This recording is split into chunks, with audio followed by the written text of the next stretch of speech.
Bluff City Media presents The Anthony Sain Show with your host, Anthony Sain. Now, let's get to the show.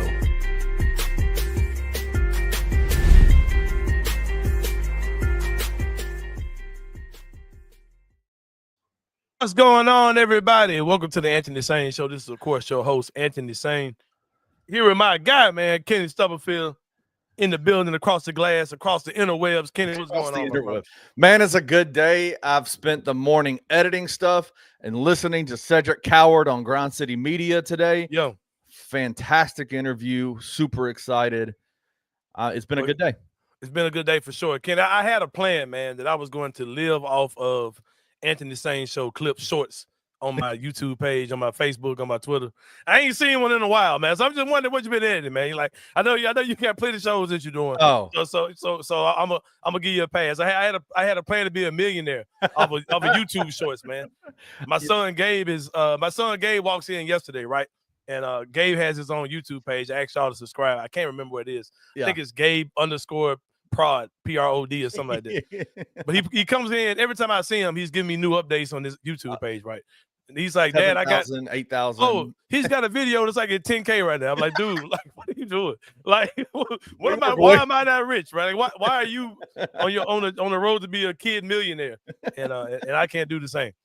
Well, listen, man, rising tide lifts all ships. For sure, man. You're the man. So I got you, bro. I got you. I appreciate it. No, I'm just giving you hell, man. I'm just messing with you, bro. It's all good. Things hit different when you got 3 daily shows now as opposed to one. And now you got 3 coming at you. So I definitely understand. Well, Kenny, we have an awesome guest on join us today. There are not many people outside of Cedric Coward himself that can talk to you about Cedric Coward the way that this man can. He was his coach at Washington State, also his coach at Eastern Washington. He knows Cedric Coward probably like nobody else other than his mama and them and granddad and all them folks. He joins us now. His name is Coach David Riley. Coach, what's going on, man? What's going on? How we doing? Man, we making it, bro. We out in Memphis, man. It's hot. I don't know if you've really been down to the south, but Memphis weather hit real different, bro. It'll be hot as hell, and then hot as F, and then it'll cool off a little bit, and then it's hot as hell at 9 o'clock at night too. And but yeah, then you got the river down here, so you're literally down here boiling in the humidity in Memphis, like literally. But yeah, it gets crucial out here, man. But Coach, it is good to have you on. Like we said, no one can probably speak on the Grizzlies pick that they took at the 11th spot, Cedric Coward.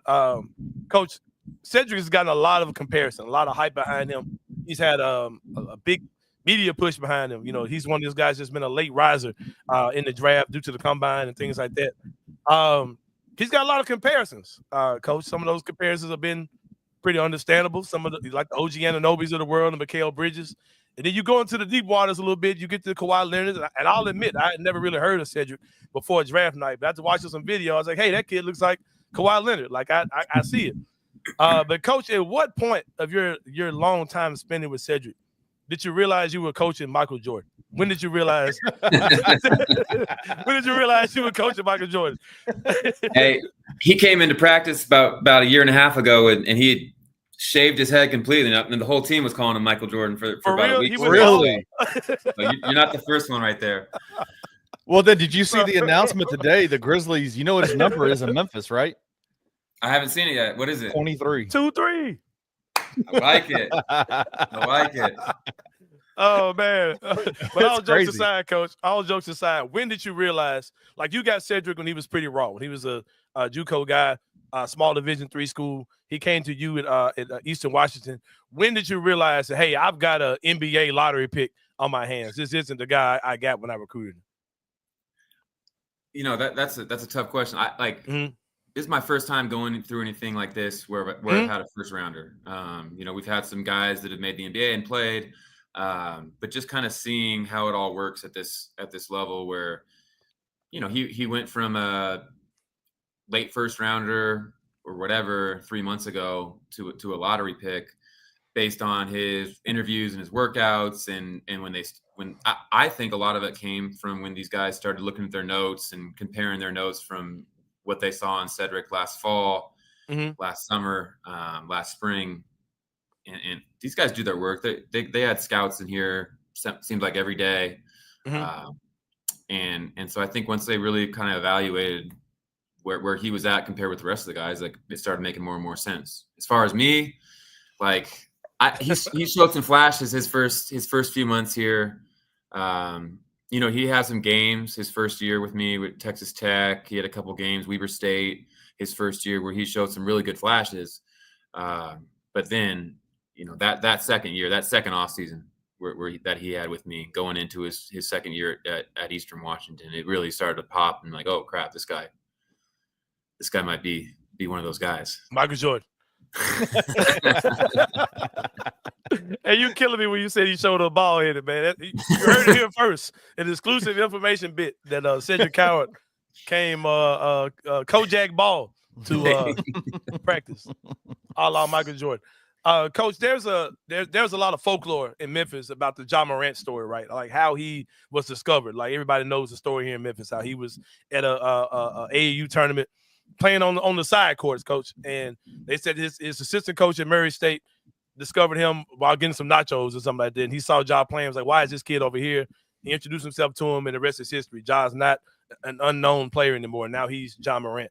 How did you discover Cedric Coward? Like, is it a story kind of similar to that, or was it just more of like he was a local kid and I knew who he was? And how did you get connected to? How did you guys' relationship start? Well, the first time I heard about him was the night before my first game as a head coach. I was sitting. We were sitting in a conference room with my staff, and my old boss, Shante Leggins, had got the Portland job, and just kind of turned on the game. And they were having an exhibition game against Willamette University, and this 6'5", 6'6" dude was posting up, getting some block shots, hitting threes, and we're like, that guy's not bad. And you know, I had actually played in that league, that Division III league, and so I knew it a little bit. I had an assistant coach from Fresno, who had coached high school ball in Fresno, where Cedric's from, and so we kind of had like a bunch of reasons to every month. You know, I might walk in the office, dang, you see Cedric had 20 on Whitworth, or my assistant from Fresno might come in, and we kind of keep tabs on him and just kind of followed him as this talented kid that was kind of a unicorn at the D3 level for sure. And it's just one of those weird deals where we just kind of happened to watch him his first game, and I guess it may have been his second or third game. And some random connections brought us to the point where we got to recruit him when the portal opened. There's been a lot of good things being said about Cedric. A lot of big buzz behind him, right? A lot of guys are giving him a ton of praise. We joked about some of the comparisons that he's got. But there's also been some skepticism. There's some things that might be rightfully stated. The fact that, you know, he's played on a lower level, and this season, even though he came out looking like a monster in the first 6 games that he played, he only played 6 games last season. What do you say to people who have questions about him as far as either the level of play or just the amount of games that he played on the highest level of college basketball? You know, they're fair questions. Like at the end of the day, like he hasn't done those things, but he's also answered every question he's been allowed to answer. Right? He played D3. Well, he probably had the best D3 season a freshman's ever had. He played Big Sky at Eastern Washington. Well, he won 2 championships. We won 18 games in a row. He was the best player on the best team. He was the top 5 most efficient player in the country or something like that. Pretty much answered every question you can answer at that level. He goes to Washington State. Sucks. He only got to play 6 games, but he answered every question. I don't know what he put up, 17, 7, it's going crazy. It's going crazy. Yeah, like so those he's kind of checked all those boxes every step of the way. Why won't he do it at this next level with Memphis? For sure. Grizzlies general manager Zach Kleiman spoke as soon as the season ended about how the Grizzlies need a certain type of player. They need a dog. This is a city known for, you know, grit and grind. Zach Randolph, Tony Allen, Mike Conley, Marcus Hall, those type of guys that came through here. I think that Cedric checks off those boxes of being that type of guy to solve some of those problems that this team needs. Do you agree with that sentiment that he's a guy that can fit in with that grit and grind culture here in Memphis? When I found out it was Memphis, I was so happy because he fits that personality. Mm-hmm. I mean, they're probably having like McDonald's chicken sandwiches after his games when he was playing D3. They're riding these buses. Like even at Eastern Washington, we were taking yellow school buses to the airport on the way to our road games. Like Mm-hmm. he's not high maintenance. He's all about hoops. It doesn't matter what ball we're playing with, what gym we're in. Let's go do this. Let's go compete. And so I think kind of that mindset that Jalen, I'm assuming, probably brought to Memphis, where he's going to be grateful and he doesn't need much. He's going to go compete and just be a dog from the jump. What NBA skill do you think he can add to this team like day one? If coach said, "Hey, Cedric, check in," what do you think he can bring with just going in cold, like never played an NBA game? What could he bring day one? He's a shot maker. Like he's gonna make his shots. He's not gonna force it. He's gonna be an amazing shooter. He's a 40% shooter, and he's a great rebounder. I think those two things, like he's been that since day one at every single level. It's not that crazy to those comparisons that we're talking about. I know we've got the role player ones, which is awesome. I think he can do that early on, and he's the kind of guy that can keep taking those steps too. Man, that's awesome. We're here for that, coach, for sure, man. We know the things that he's good at. I mean, we see him. We've seen the tape. What are some of the things that going into this season you still think he needs to work on, or something that could be a possible weakness of his going into the season? I mean, just being a rookie, right? Like there's going to be some differences in the defensive rotations. Offensively, I think he's so adaptable offensively. I think there's obviously going to be change, but like when he was with us, we had two borderline NBA guys at Eastern that were kind of playing on the wing in front of him. And so he was like, okay, cool. I'm not going to force anything. Well, he was one of the most efficient players in the country, and he played off them. And then when he didn't have those guys, he was able to do more. So like, I don't think like the not having the ball in his hands will affect him whatsoever. But probably just some of the defensive rotations and just picking up the speed of the game. Because we here in the city of Memphis, we've had a little, I don't want to say controversy, but we kind of had bad press about the city when it comes down to the Stephen A. Smith comments and all those type of things about the city. Cedric comes in, he says, well, Memphis is one of the places I wanted to go to, right? And he comes in, he's taking pictures, and he seems like he's happy here. And he feels like a guy that could be kind of like a beacon of hope for our city, right? What do you think makes him that type of young man where every time he opens his mouth, it sounds like something amazing is coming out? And every time he walks in the room, he seems like like I said, he's just a kid that you want to root for. And that's something about Memphis too. We're a city, we love a redemption story. We love seeing the underdogs. What do you think makes him just have such an amazing personality where he looks like he could be that type of guy? I mean, he's just real. Like Cedric's not gonna tell you something that he doesn't really believe in. And the reality is he's grateful to be able to do what he loves. He doesn't need all the bells and whistles, or he's been in I think Willamette's in Salem, Oregon. He's been in Cheney, Washington. He's been in Pullman, Washington. Grew up in Fresno. Right. And I think at the end of the day, like he really values the people he's around. He values being able to hoop and work on his game and expand his game. And like that's what it's all about. And so he's going to be able to come in and appreciate everything he's given. And I'm sure he's really excited to go to Memphis and see some of the culture out there. And I know you say you're a big fan of wings, so we got them everywhere. We got them here. Hey, trust me. He can put them down, but he can cook them too. Yeah, I saw him say he's a cook. Yeah, he can bake and stuff like that. He would cook wings for our whole team. We had the team over one time at his house. He had a nicer place than I did at Eastern Washington, so we had the whole team come over to his house, and he was cooking wings. He had the oil vats going. He knows what he's doing out there. Well, Coach, we know we got a guy who's going to be cooking up things on the court. We got a gourmet chef off the court as well, from the way that you tell him, the way that he tells it as well. Now, something about Memphis, Coach, that I don't know this is distinct just to Memphis, but I know this is how we get down. We have a term of endearment here in the city called checking, where we just it's kind of, you might call it ribbon where you're from, where we just kind of we insult you, but it's in love, right? Give us some ammunition about him. You already gave us one saying he came in a bald head. That's one. The bald head still stuck with him. Is that good? I'll still call him Michael Jordan every once in a while. So is there anything else, anything interesting about him, any kind of special traits about him to stand out, to give us more ammunition just in case we want to show some love to our latest Memphian, Cedric Coward? Man, he's a character. I just think he's going to be himself. I'm trying to think of something that he ain't going to put him out there like that, man. That's his know. guy, man. He's not going to put his guy out there like that. Yeah. It's all good. What was his nickname? What was his nickname on What the y'all team? call Did he him? have a team? What'd y'all call him? It's been all over the airwaves today. Everybody trying to figure out nicknames. What's his nickname? What would y'all call him? Just said it was. Said's a good one. We're pretty boring out here. We didn't go too extravagant. We got him. There's been the mayor has been put out there. Yep. The mayor. People talking about politics with him, like he could be a potential politician here in Memphis. Hey, that line he gave at the draft when he talked about believing in yourself and all that, he sounded like a politician. Yeah. Sign me up for sure. But Coach, we appreciate you coming on, man. We know we borrowing time from you today, man. We're Cedric Coward fans over here. Hope we can see you soon in Memphis, man. Hope you can take a trip down. And if I'm excited to come down there.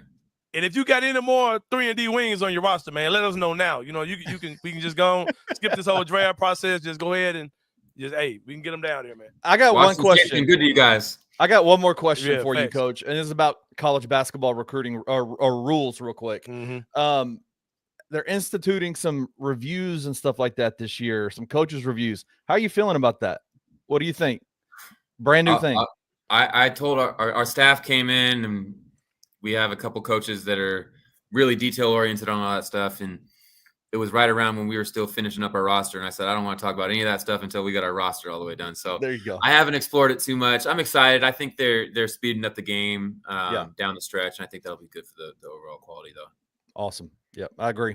Yeah. Well, Coach, we appreciate you coming on, man. Get back to the rest of your day. Go make the next Memphis Grizzlies 3-and-D wing for us, man. We appreciate you. Keep popping them out for us, Coach. We'll see you. All right, man, for sure. All right, y'all. That was our guy, man, David Riley, head coach of Washington State, also coached Cedric Coward at Eastern Washington. Great interview, man. Super young guy, man. I think he's like 35 or something like that. Yeah, young guy. Yeah, I am an unofficial Washington State fan because they are producing 3-and-D wings for the Memphis Grizzlies.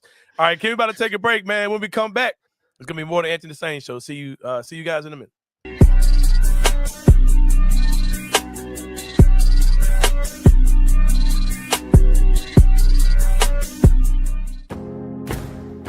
Looking for an alternative to alcohol or conventional medicine?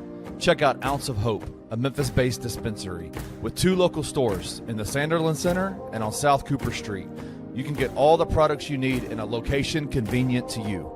Each store offers an intentional shopping experience with dedicated bud tenders to answer all of your questions, from product selection and mushroom blends to our personal favorite, the Delta 9 seltzers. You gotta try the Peach Buzz.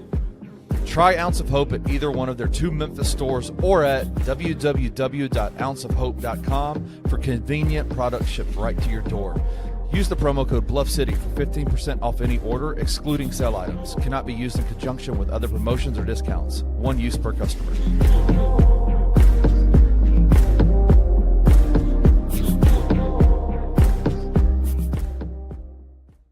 Does the league look at these Achilles? Do they look at Tatum, Tyrese, Dame? Do they look at these and they're like, maybe they're playing too? I mean, they're not going to shorten the season after that. I mean, there's too much money tied up for the league in advertisement revenue and ticket sales. There's too much money tied up for the players. For all of our advancements in sports nutrition and taking care of your body and that sort of stuff. Like, at the end of the day, it's human tissue, right? And it's going to tear, it's going to break. For ankle sprains, that's easier to say because it's a lateral movement and a shoe will kind of hold and support some of that lateral movement. This is a true up and down, jump and catch.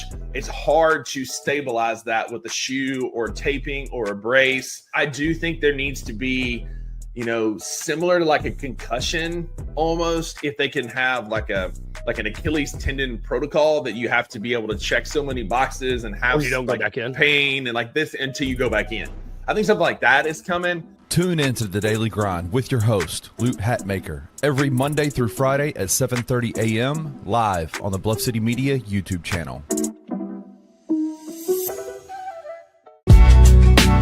In the heart of the Highland Strip for 27 years, Trilogy Tattoo has helped tell stories for Memphians for generations.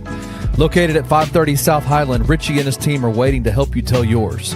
From tattoos to piercings, your body art should be as unique as you are.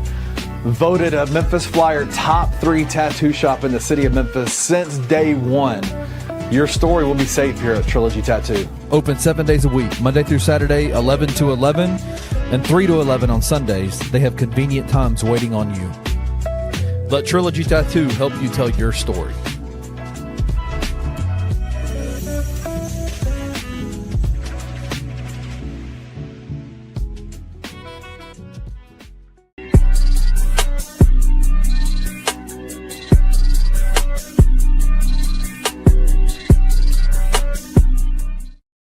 All right, y'all. Welcome back to the Anthony Sain Show. Great interview with my guy, Coach David Riley, head coach of Washington State. Kenny, it's good to have a guy that can speak for you, man. When you go to the next level, man, that's been rocking with you, man, since day one. He's gone. He's traveled with Cedric, so he might be on the Grizzlies bench this year. I mean, who knows? You know what I mean? Next year or whatever. Hey, let's go.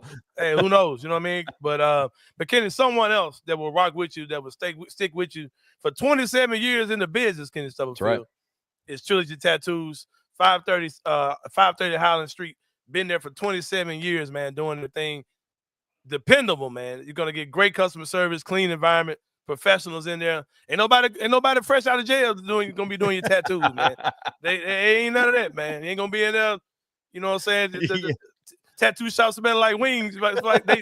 It's like you've been, you know what I'm saying? Hey, needles so nasty, different people's skin smell like they fried chicken up in that job. Ain't gonna be none of that going. Those are all good qualities to not have at a tattoo shop. Yeah. If the needle's so nasty and greasy, it smells like KFC up in that joint, man. Walk out.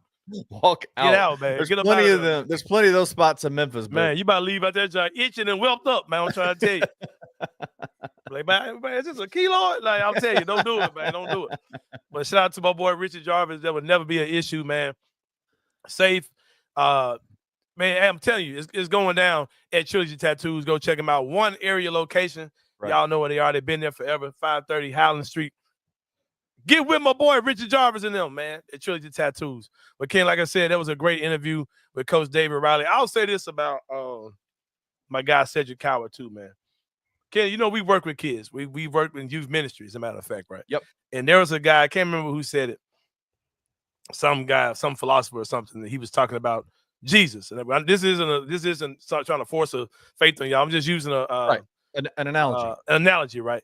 He said that there are people who don't believe that Jesus was the Son of God, but they thought he was a good man to pattern yourself after, right? And he said, let me speak to the people who say that Jesus was a good man to pattern yourself out. And I'm going to compare this to, this man comes to Jordan and Jesus, Ken. Jesus. I'm going to compare this to Cedric Coward, right? Yep. There are people who say, well, he ain't Michael Jordan, bro. He ain't going to be that. But he might be a solid role player. He might be a good player for the Grizzlies, and it's all that matters. I'm going to take you back to the this analogy that this philosopher made. He said, for the people who say that Jesus may not be the Son of God, but he's a good person to pattern yourself out to. He said, actually, he may be one of the worst people to pattern yourself out to. He said, the reason why, Kitty, any man who's claiming to be all that, he's either truly who he says he is, or he's a lunatic. Or he's a lunatic. Yeah. So when it comes out to Cedric Coward, either he's the GOAT or he's crazy.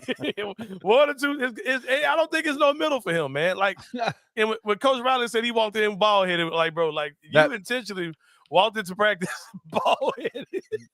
And let's be real, there is no way the Grizzlies aren't playing into this by putting him in 2-3. Red t-shirt and a red t-shirt. And a red t-shirt on Vernon show. Looking like the old pictures of Jordan. Yeah. He had the headphones on with the Red Bulls warm-up on. Come on, bro. Here's what I'll say. The comps are crazy. Like we've heard Kawhi, we've heard Jordan, we've heard all that kind of stuff.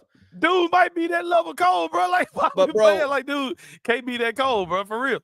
But bro, if this dude is literally, if Zach Kleiman drafted the Memphis Grizzlies version of Jalen Williams from OKC, exactly.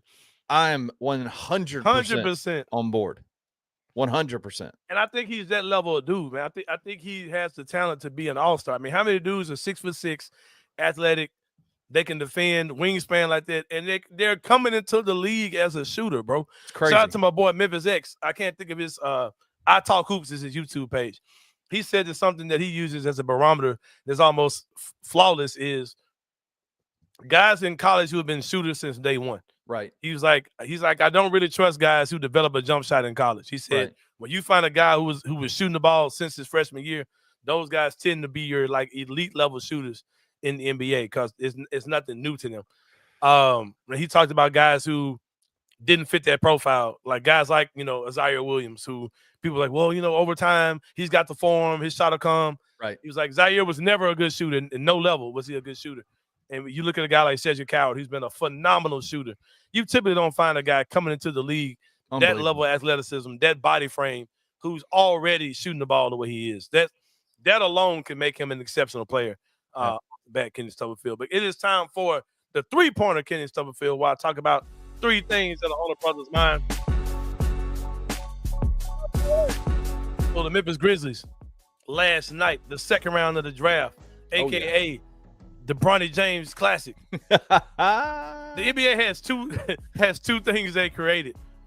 There were supposed to be one-time things. Yeah. They said, hey, let's just keep this going. One of those is the play-in tournament. Right. or the Zion Williamson Invitational that they made for the bubble. The NBA did not have Zion Williamson.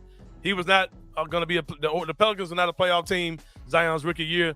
So they say, hey, when we do this bubble thing, let's find a way to get Zion over here. We got to get Zion in the bubble. We got to get Zion over here. Let's hey, everybody come play 6 more games to see if we can get them in. If not, y'all still got a tournament to get in. To look forward to, yeah. Right. So the second day of the NBA draft was last night. I don't mind the concept, man. I don't mind the concept of the second day at all because it gives teams time to kind of brew, to go to sleep and then wake up in the morning, get their deals done. It gives agents time to get some bullshit going because I know they said that that the second round of the draft is almost like just some bullshit at this point because they said agents have worked overtime to tell teams don't draft my guy. And they've already got undrafted free agent contracts out there. They're done. League rosters are done. I kind of like that, bro. I ain't gonna lie. I like the day 2 of the draft. I'm pro day 2 of the draft, man. But the Memphis Grizzlies, most importantly, Kenny Stubblefield, got 2 guys out of the draft last night. Javon Small, a 6'3" combo guard out of West Virginia, I believe. Yep. And Jermaine Mashack. Mashack, my bad. A 6'6" wing, I think. Ooh. Out of Tennessee. Man, I typically look at second round picks like do whatever. Yeah. But look at it like having Jalen Wells last year. Oh my God. And and whatever Cam Spencer is gonna be. I'm kind of looking at these dudes like, all right, this is the Grizzlies getting back in their bag when they were like really turning two-way dudes into guys who could come in and hoop. Bro.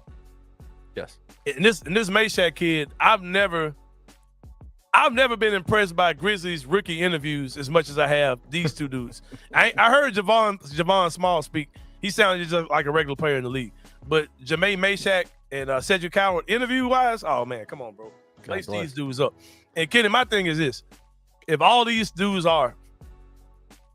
it's 2 pit bulls that you letting go, bro, that you letting loose in training camp, like, sign me up for all that, bro. Like, shout out to the movie I told y'all about, The Pistol. How the pistol was just a guy he just let loose in practice, right? If you bring these type of dudes into the training camp, they might not be guys that make their roster, but they are going to change the environment of what training camp is. Bro. Those dudes are gonna go out there and work. They're gonna get in Jaws shorts. They're gonna get in Jaren shorts. I'm telling you, man, those dudes like that are perfect to have on your training camp because they're gonna go hard to try to get a spot and they're gonna defend their ass off. They may be out there looking crazy, but those type of dudes in your training camp matter, and I'm excited about both of those guys. You're talking about a kid in Jermaine Mashack who people are saying like is the best defender in college. Not even just in college basketball, on the planet. Is the best on-ball defender on the planet, Anthony. Hey, sign me up, bro. Sign me up for sure. And he seems like an amazing kid. Yeah, I posted a video on my Twitter. He seems like an incredible young man. They said he pretty much fit in as a citizen of Knoxville, Tennessee. But yeah, come on to Memphis with that same energy, bro. We love to see it. Javon Small, between Javon Small, the TJ Shorts rumors, and the Yuki Kawamura being on this roster. Like too many little dude names on the team. But Javon Small, welcome to Memphis. Yeah. You look like 80% of the YNs in Memphis, as a matter of fact. Javon Small. And shout out to Zach Kleiman's strategy of F it, I'm just gonna draft some black dudes this year. Hey, what did he say? What did he say at the end of the year? We need dogs. I gotta get some dogs. He got 2 dreadheads and Michael Jordan. Hey, hell of a strategy. Hell of a strategy by Zach Kleiman. But hey, because I think I saw Javon Small at the Mam Gym. That kid looked like somebody. Look, I gotta see that kid look like so many kids I done seen in my life, bro. The little head, long neck, little bad ass little kids, just like man, get your ass out of jail, bro. Like, get your little head ass up out of here, man. Like for real. Sway Lee looking ass, dude. Oh, man. It's so Javon Small looks like, bro, working in youth ministry with kids. There's so many kids that look like Javon Small. It is crazy, bro. Like we got a real hey, Javon Small. Look like doo-doo coming in the gym, man. Like it's like you know they call it Lil J-Vo or something. Lil J-Vo. Javon Small looks like 80% of Memphis YNs for sure. But we got a kill boy. Hey, we got a kill boy, man. And Zach Edey, we got Javon Small. Hey, bro, I'm telling you, bro. Hey, kudos Zach Kleiman, man, for just going to get them dudes, man, for sure. I think for me, it's you asked Coach Riley this question. You said, what's the one skill that these guys that Cedric can bring right now? If T.I. were to say, just get on the floor, you're checking in right now, what is it that he can do? Javon Small and Jamae Meshack have that. They have especially Meshack, his ability to defend will literally set him apart immediately. Yeah. Will he get that time on the floor this year? I don't know. Does it matter? I don't think it matters. But even like Javon Small, they call him Baby Ja Morant. Like this dude's speed and his ability to get to the basket, his ability to I mean, it's just these very specific skill sets that the Grizzlies need. Sign me up, man. You better get your ass up out of here, man. We love you. Hey, you a cool little mascot. Yep. We didn't start getting sorry until your ass came around. Though. We getting you up out of here. Hey, we getting some dogs out here. It's so crazy, and it's so obvious that the Grizzlies signed Yuki just on some PR shit because it's like we would be like all our point guards out, and Yuki still wouldn't be playing. still be in South Haven, chilling. God. Yeah, man. So, shout out to Javon Small. Sounds like to me. I got a question for you. Sounds like to me. Are we going to see some Cam Spencer minutes this year? Sounds like we're going to see some Cam Spencer minutes. Yeah, I think Cam Spencer's going to be on the big team. Chris Harrington keeps kind of mentioning that, like with the room exception. If they do the Jaren thing and you have the room exception left, which is like $8-9 million, he was like, don't expect the Grizzlies to spend. He says, I do expect the Grizzlies to spend that in free agency, but not the whole amount. They think that you'll probably see, $1-2 million of that going to a Cam Spencer. And sign me up for all that, man, as well. Number 2, got some Memphis news as far as the draft, the undrafted, the summer league, all that. Yep. First of all, Dain Dainja was waived. His waiver was denied. Yeah. I'm not gonna say no surprise there. A lot of people were kind of cautiously optimistic about that whole thing, but we did get official news yesterday that Dain Dainja, his waiver was denied. But good news for him. We'll talk more about that Monday, like the effects of that on the University of Memphis. Yeah. But we'll keep it NBA draft centric today. He is going to be on the Miami Heat Summer League team. We did see a lot of stuff about him working out, which might have been the writing on the wall that he was not going to get that waiver. Yeah. Musa Cisse also got an Exhibit 10 deal with the Dallas Mavericks. That's kind of a big deal, bro. That means they've identified him as a guy where, hey, we probably don't have a roster spot nor a two-way for you, but we want to get a good look at you. We want you to come to camp, all those type of things. That's cool for Musa Cisse. Is it an Exhibit 10 contract for training camp, or is it for summer, or is it for the G League? Exhibit 10 basically means you'll probably be one of the last guys we cut. So you'll play on our preseason team, all those type of things. Yeah. And we'll probably cut you last. And it's kind of more of an incentive for you to sign on our G League team because we're making sure you play the entire preseason for the most part. You get all those NBA checks being on our preseason roster. I'll say this about Dain real quick, just to kind of wrap Dain's situation up. Memphis wasn't surprised by this, right? Like, I don't think that they've known for a minute that his appeal was denied, which then I think segues to the conversation me and you had at the beginning of the week when Penny Hardaway on the Tigers on tour said, I got more players coming. Like, all of this has been working symbiotically. Like, it's been, they've known Dain's not coming. They're going and getting more guys. Now, where are those guys coming from? I would say they were probably coming from overseas. You'll see some overseas guys come over. Okay. So that's what's up. That's what's up. Hey, let me ask you this question because I'm confused now. Yeah. How was Dain even able to be eligible if he stayed in the draft? Like, didn't he? No, he never declared for the draft. How did he get? You can't get picked up by anybody then, can you? I thought you had to make yourself eligible. I thought he's out of eligibility. He's not a. Okay, so it don't matter. Okay, yeah, I get what you're saying. Yeah. So he's out of eligibility. Yeah. So that's right. He doesn't have to declare for the draft to be eligible to be picked up by a team. I get what you're saying. Yeah. All right. I was like, then don't he have to okay, I got you. I'm with you, brother. Also of local news, Marquette guard, Cam Jones, drafted number 38 by the Indiana Pacers. That's a pretty good spot to get drafted into. Man, he's probably going to make that roster. I think he's going to make that roster. Yeah. Dude's a shooter. Dude's athletic.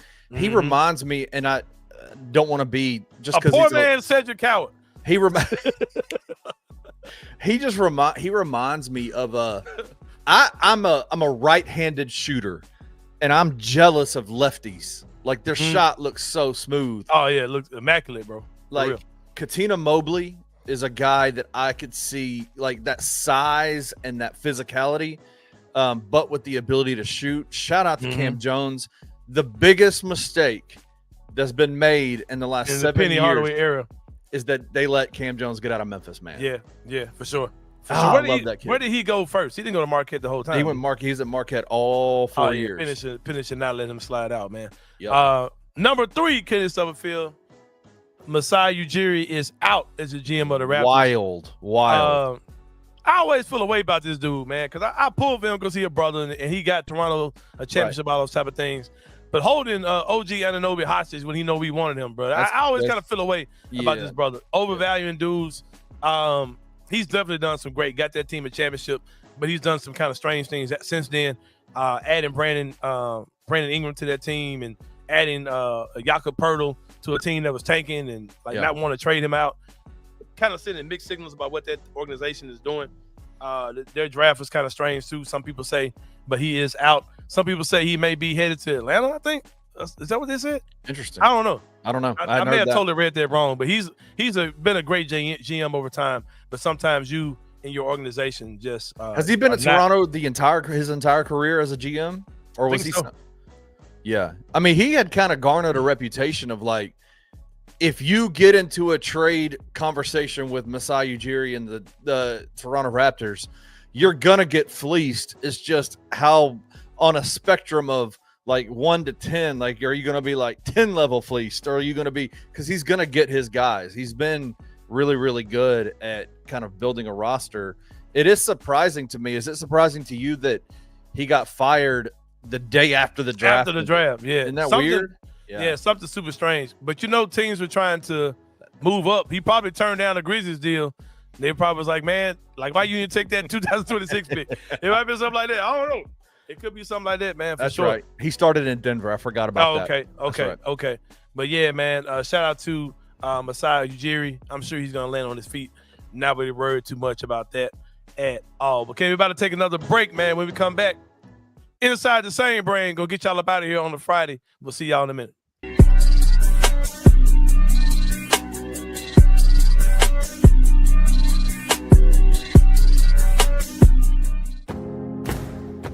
Looking for an alternative to alcohol or conventional medicine? Check out Ounce of Hope, a Memphis-based dispensary with 2 local stores in the Sanderlin Center and on South Cooper Street. You can get all the products you need in a location convenient to you. Each store offers an intentional shopping experience with dedicated bud tenders to answer all of your questions, from product selection and mushroom blends to our personal favorite, the Delta 9 seltzers. You gotta try the Peach Buzz. Try Ounce of Hope at either one of their 2 Memphis stores or at www.ounceofhope.com for convenient products shipped right to your door. Use the promo code Bluff City for 15% off any order, excluding sale items. Cannot be used in conjunction with other promotions or discounts. One use per customer.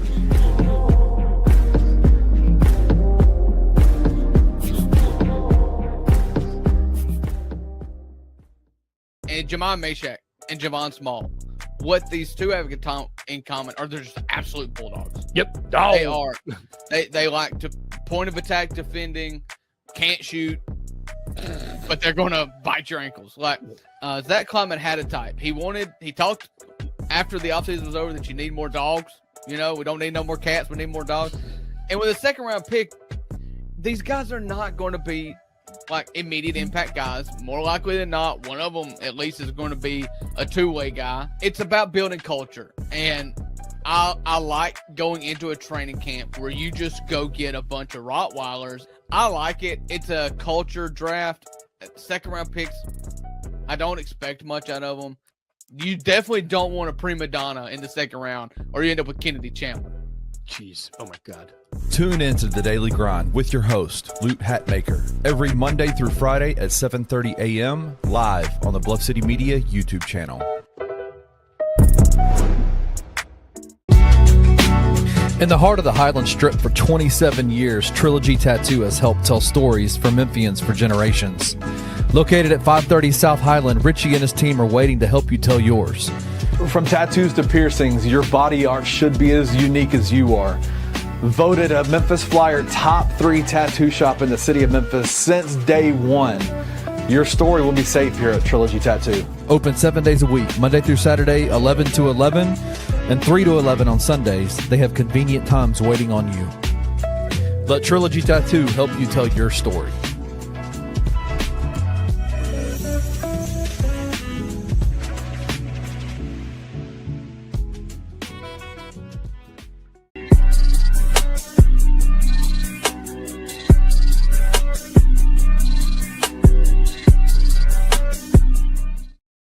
All right, y'all. Welcome back to the Anthony Sain Show. Final segment of the show, Kenny Stubblefield. Again, I don't know why, man, but I'm looking at our second round picks, like for real. Like, you know, especially my boy Jermaine Meshack, right? Because it's just like, man, last dude picked in the draft, know he's gonna be in there acting an ass. Oh. When they put him in training camp and in the summer league, he's gonna be out there going crazy, bro. Well, when you got a guy who knows what he's good at, and knows he's elite at that. Yeah. And that's what, I mean, just think about what's the one thing, and listen, we can dislike Oklahoma City all we want here in this city. I was just going to say that. We can dislike them all we want. Caruso, come on, man. But, bro, when you got Cason Wallace, you got Alex Caruso and Lou Dort literally not letting teams dribble against them. Like, you need guys like that on your roster, and that's what this guy is. Make a difference. And both of those guys are undrafted dudes. You know what I mean? Like, you get a guy like that, man, regardless of where he went in the draft. If he comes in, he's just an animal in practice, whatever. Oh my God, he's gonna find a way to be a part of this organization, even up to for years to come. With Kenny, also, I forgot to talk about this. The Portland Trailblazers passed up on Michael Jordan twice.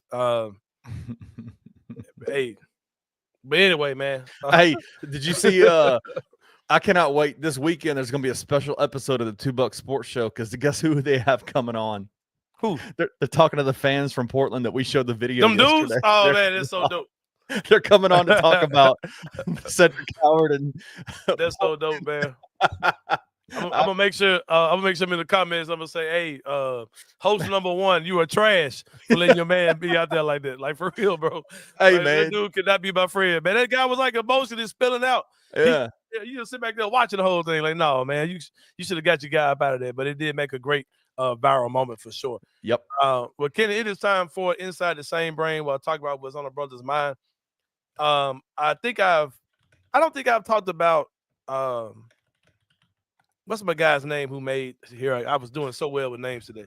I don't think I'm talking about Ryan Coogler at all, Kenny Stubblefield. But if I would, it would be I'd be heaping praise on him, as well as guys like Jordan Peele. I like him as another black director, producer, whatever. I like his movies, right? Even though they're super weird, I like him, right? I like the way that he thinks when he makes a film. Another person that I've talked about before, and I've came to his defense on the Anthony Sain show, Kenny Stubblefield. Tyler Perry. He stays in his lane. He has a clear audience. He makes movies for them. Yeah. Don't come in expecting to be wild with great writing or logic or any of those type of things. And I've defended him. I'm like, man, just watch the movie. It's usually super juicy, super spicy. It's gonna be dumb as shit more than likely, but you'll get through it and you'll be like, okay, I enjoyed that movie. Everything doesn't have to be super serious. That's been my thing. That's what I say about Tyler Perry. He employs black people. He's got people like redemption stuff. He's got people who haven't done anything in a while. He's putting money in their pocket. He's typically paying actors more than they're making on some higher level movies even for supporting roles. He's paying them more than what they made bigger movies. But there's going to be a giant butt in 1 second. Oh, the butt is coming. I'm talking about Cherokee Diaz. Giant butt. Like, it's coming. Gracie Bond level giant butt. You were setting this up with a shout out to Gracie Bond too. Butt. Yeah, it's coming. But this last film by Tyler Perry. Called Straw, Kenny Stubblefield. Yeah. It's starring Taraji P. Henson, who for every film, I think she goes in, she's like, am I gonna have to look crazy as hell in this movie? Oh, of course you are. Oh, okay, cool. I was worried for a minute that y'all wasn't gonna have me looking crazy as hell. She literally plays the same character, and there's always a stretch in the movie where she's looking like somebody just poured permanent sweat on her. And she's looking crazy. Like that happens in every film that she's in. And of course she did that in this one. This is probably easily one of the worst Tyler Perry movies. Really? And all of them are relatively bad, but you just kind of watch them anyway. I'm gonna go spoiler free, but I'm gonna kind of take you through a synopsis of the movie. The movie's about a single mother. Mm-hmm. That's another thing too. Tyler Perry catches tropes that he just straight panders to, right? And just makes whatever that trope is, he makes porn for that demographic. He does. So this movie is clearly pandering to single mothers, because every time I say it's trash, a lot of women come on and say he's pandering to single mothers, and he's also pandering to the mental health thing that's kind of big right now, which I think is a poor thing to pander to. I've said that as well. Yeah. That last Marvel movie was ass too, but it got a pass because it was pandering to health. Yeah, it was ass, bro. And I didn't see it. Oh, it talks about mental health, like, bro, most comic book movies do. But we just straight up spammed it to the point where y'all was scared to say that shit was ass. That shit was ass. But this particular movie, it panders to the single mother and it panders to the mental health trend. I'm probably using the wrong word, but y'all get what I'm trying to say. As someone who has their own mental health struggles, like but don't play. I think it's silly to kind of play with some of the things that people kind of pander to in film. But single mother who was having the worst day possible.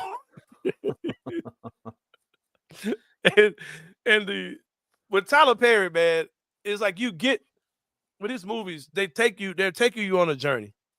But when you look at how you got there, it's like, bro, I could have got here without having to go through all that. Like there was another path to get me where you want to get me in the movie, but I didn't have to go. I did have to do the family circus route. I don't know. We're older. Can you remember the family circus comic strips where the kid? Oh yeah. Say go to the store. Yeah. And they would show you the path that he went to the store, and he climbed up the slide and went through this tunnel and came out, and he went all the way around the city just to go across the street. Right. Yeah. That's kind of what Tyler Perry does in every one of his movies, and he did it. I don't know, man. I guess I just kind of hit my all right, bro, I'm done. Like this is the thing. You didn't finish it? Yeah, I watched the whole movie, but I was like, bro, it was extremely frustrating, like how he got to the rising action of the movie. Like, bro, you could have cut a lot of those scenarios out to get me to where you're trying to get me to get to. And then there's this plot twist. I'm like, bro, you trying to be M. Nig Shyamalan ain't working, bro. Like, you being M. Ninja Shyamalan, like, all right, bro, like, get out of my face. It's this plot twist, bro.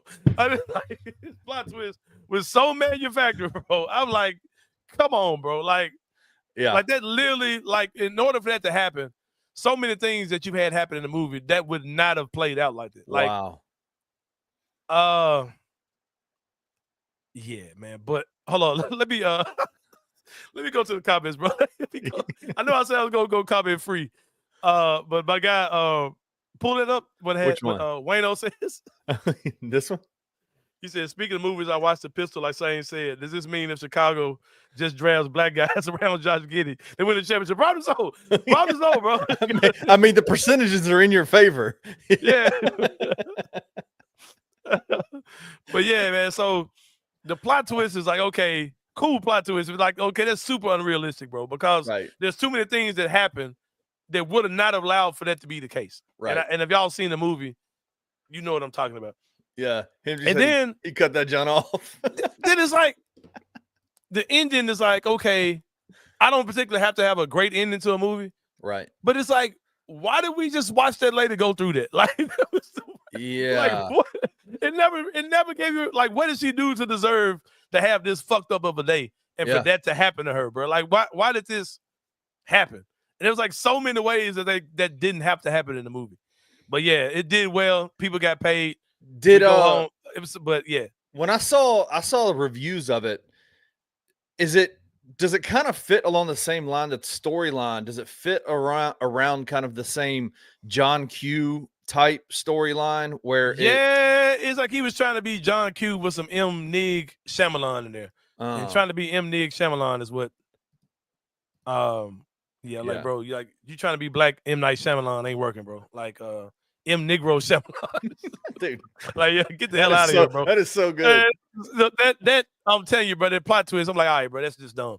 Like, I'm not, like, you can say that, but like, I'm not buying that, bro. That part right there is extremely stupid. Like, and I'm watching it with Julia. She's a big Tyler Perry. I'm a Tyler Perry fan. I fool with Tyler Perry movies, bro. But this one, like, all right, bro, you just making me mad now. And she's a big fan too. She's like, oh, just watch it. Just watch it. Like, no, babe, I am watching it. This shit is trash.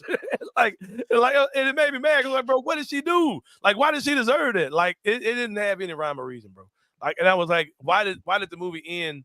Like, this woman just had a horrible day, horrible life-changing day, and there was no resolution to it at all. So I'm like, all right, bro, this ends silly. But anyway, bro, the thing might have backfired, because truth be told, you got me wanting to watch it now. Yeah, go watch it. Yeah, I kind of want to watch it. That's the thing about this movies. I don't miss none of them. I probably haven't seen all of them junks, bro. Right. Like even the show that was like forcing huge dicks in my face. What the hell? What are you talking about? Beauty in Black. Like, I was like, oh shit, there's a dude with a huge dick. Oh, it's another one. Oh shit. Like that. You ain't seen that joint? No. I was like, bro, Tyler Perry, if it's time for you to come out the closet, come on, brother. I ain't nobody here for to judge you. But it was like too many huge penises, and like that I didn't ask to see on this show, bro. Like, you ain't seen that joint? No. Yeah, bro. Like that shit pretty good though. I ain't gonna hold you. I ain't seen season 2 of that joint. But everybody it's like, says, don't do it, Kenny. Perry movies are so over the top. I wish you just hire writers. Exactly. Wayno wants to know, what the heck movies are you watching? Hey, bro, that joint, Beauty in Black. I watch. Hey, I ain't gonna lie. Cause Beauty in Black, like it's a movie about strip club life, right?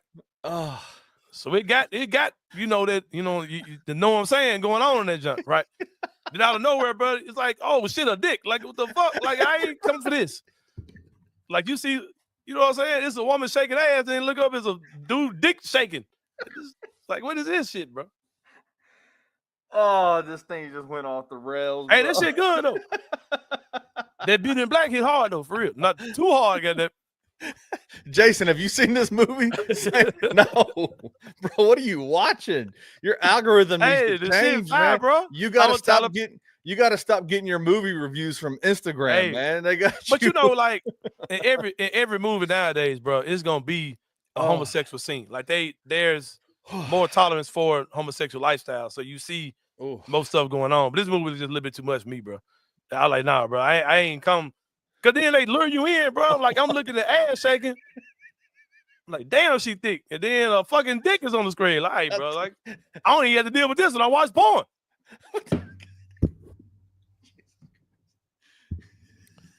But yeah, I got to have I'm sure a conversation with Julia is happening as soon as we get out the air. Hey, Richie Jarvis, man. Shout out to Richie.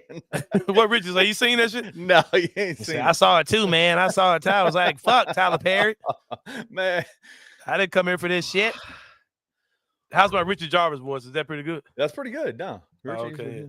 Man, I just came for the hose, man. Fuck. Tyler Perry had a dude with a foot long wiener schnozzle in the fucking face. Man said we still talk about the pistol.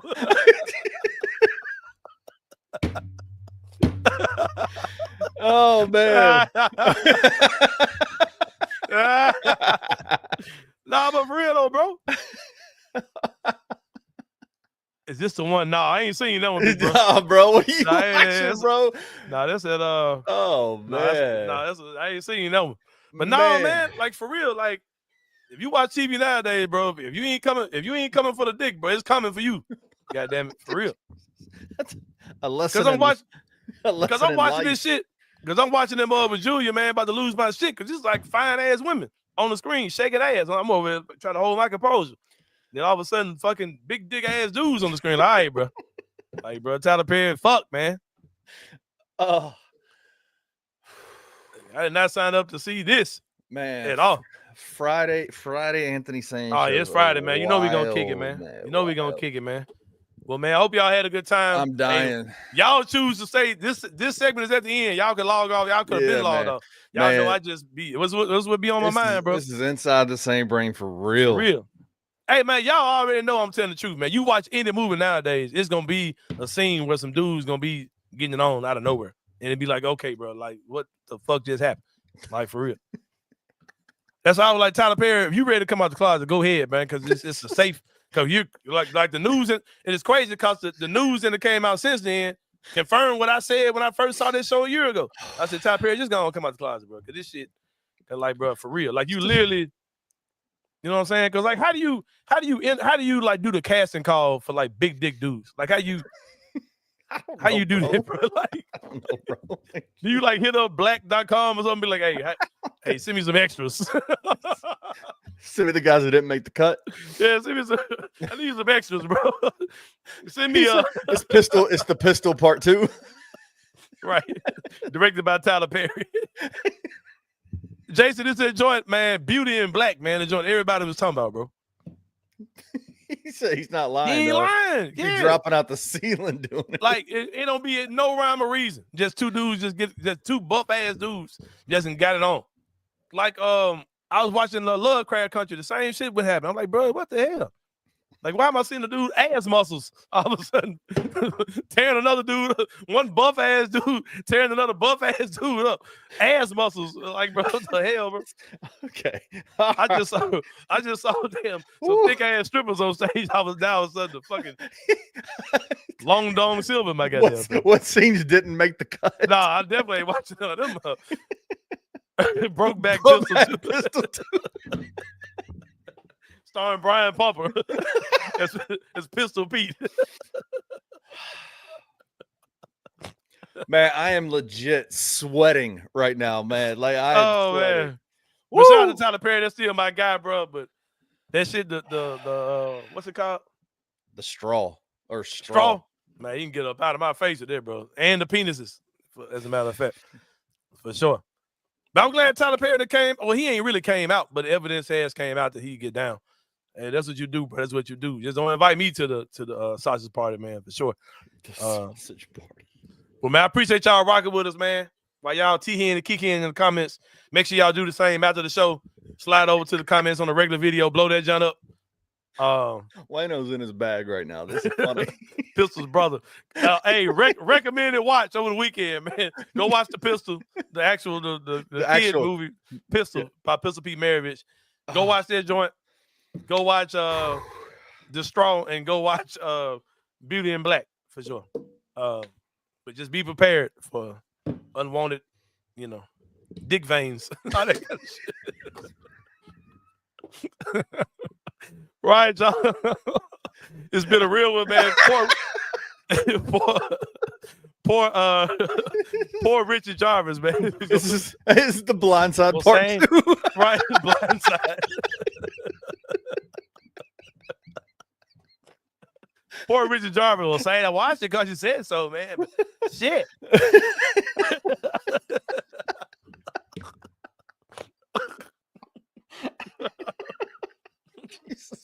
Saying, you know, if you tell me to watch it, man, I'm gonna go watch it, man. But shit, man. I didn't ask for all that. I mean, I liked all the ass shaking, man, but that guy's dick was long as my leg, man. He said, "Do not watch with VR on." Alien attack.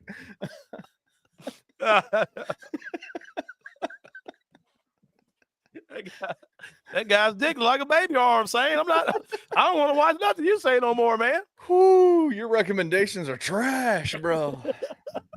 But no, bro, man, proceed with caution, bro. Cause Tyler Perry, man, that man, we talk about LeBron having a stealth retirement. Tyler Perry making stealth gay porn over here, man, for real though. Oh man. All right, y'all. Well, hope you have a good weekend, man. My armpits are sweating like crazy right It's now. all good. I know I got to deal with Julia for 20 minutes after I get off the show for sure. She gonna yell at you. Yeah, man. We gotta stop. I got to. I'm not the only person who's seen this show, bro. Like that shit was crazy. Cause if you got a girlfriend, you seen that shit, Beauty and Black, bro. But this shit fire. But it's just like, all right, but it's a little bit too much going on for me, bro. But yeah. Oh man. Well, Ken, we about to get about this junk. Shout out to my guy David Riley, man, Washington State head coach. Probably Talking about never come back on the show ever again. Man, I need to delete that now. Jesus Christ. What show did I come on? Come on. Yeah, for sure. Shout out to him, man. Hey, it's going down, man. Summer League schedule came out. Yes, the Grizzlies, of course, are going to be the last team to announce their roster. Right. Do you think Cedric will play? Would you play him if you're the Grizzlies? He says he's ready. He says just got to wait for the doctors. I want to see him, but man, after the stuff that happened with Zach Edey last year. That's true. Did you hear how it happened? How he injured his shoulder? Yeah, it was I couldn't really. man. Yeah, I wasn't really paying. Yeah. No, I'm straight, bro. Go sit your ass down. But if you play, I'm gonna be excited as hell to watch him go out there and drop 40 in Summer League. But yeah, man, they're doing the press conference kind of strange. They're doing the press conference tonight at 6:00. I've never seen the Grizzlies do that ever for anything. A press conference 6:00 for what? For introductory all the press conference. Yeah, introductory press conference is today at 6 p.m. You get invited to that? Did you get invited? I got the email, which is crazy. I might just pull up in that hole, man. Because I got might the email. Be back. Are you back? I might be back. Hey, let me find out. Hey, let me find out. I'm back in this baby. hole. Hey, man, free me, man. Baby. Free me, bro. Let me find out I'm back. I come in there just, you got the email by mistake. Get your ass up out of here. We watched the show today. We watched the show today. You out.